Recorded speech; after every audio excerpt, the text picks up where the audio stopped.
When I was in 10th grade in high school, I just had this moment where I was actually sitting in my band class and I played the trumpet and we were playing this really beautiful work of music. And I just sat back in my chair and I just said, like, this is so beautiful. And I just had this sorrow inside of me. And I was just like, why, if, I can recognize that this is such a beautiful work of music and I can recognize that, the love that's around me, why do I feel so empty? I mean, I feel like I had everything. I had the friends and the parents that loved me that were still together and good grades and we were well off. Like, everything seemed like it was in line. But as soon as I felt that sorrow at first, I knew that I was never going to get rid of it unless there was something deeper that I could find. So I grew up in a Christian home, and we went to church on Sundays, and during the rest of the week it was pretty much just whatever we wanted to do. We were kind of Sunday, go to church, and the rest of the week it was really about us. This summer I volunteered at Young Life Camp, and I was on work crew, and that month really challenged me with my faith in God, and I really didn't know what I was getting into when I first went, but I went throughout the month. Like the first half of the month I went through trying to do it all on my own strength and not relying on God at all. And then it got really, really hard because all my energy got drained out and I got really sick one of the weeks, and lots of the times I just felt like I was completely energy drained and couldn't do anything, and I started slacking a lot on my job. So right after I had my first daughter, I realized just how much my identity was tied up in the things that I was doing as opposed to my relationship with God. And so right after her, I always describe that experience as just like someone pulled out the rug from underneath my feet, because I just couldn't find my place in the world anymore. I was exhausted from having a newborn and just this whole new world that I had nothing and no clue about how to do.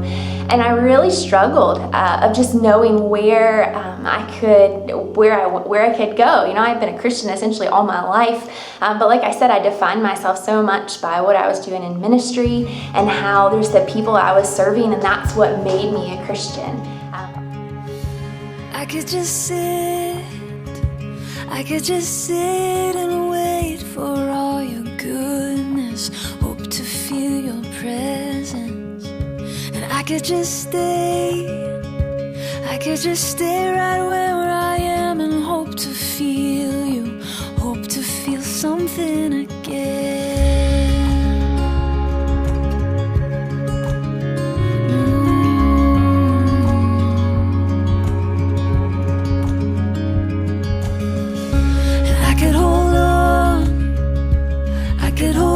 To who I am and never let you change me from the inside.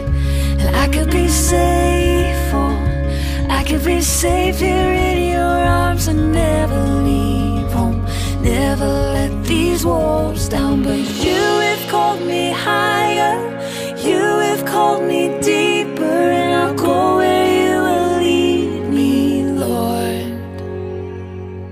You have called me higher, you have called me deeper, and I'll go where you will lead me, Lord. Will you lead me? And Maggie just laid down the truth for me right there. She said, well, if you have a relationship with the Son, you will go to heaven and you will be redeemed, and your sin will be no more, and you will be filled up in Him instead of in sorrow or in emptiness. And I knew right then, I knew that that's what I needed, and I knew that that was the answer that I was looking for the day before. So I learned that following Christ really is not a one-time event. Yeah, you need to accept Him as your Lord and Savior, but it's really a process. It's a maturing process that as you learn more about Christ or more about the grace message, that it's a process of going through and maturing, and it's something we do our entire lives. About the third or fourth week, I decided that I just needed to give all my energy and everything I had to God and let Him do it all. And then after I did that, and then just relied on Him fully, like all my energy came back. I started feeling better again.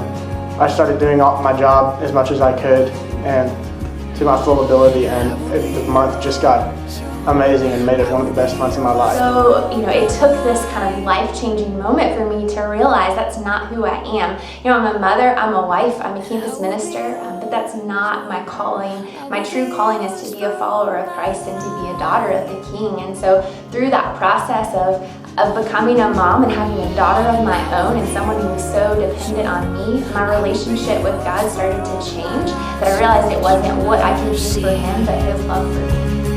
Oh.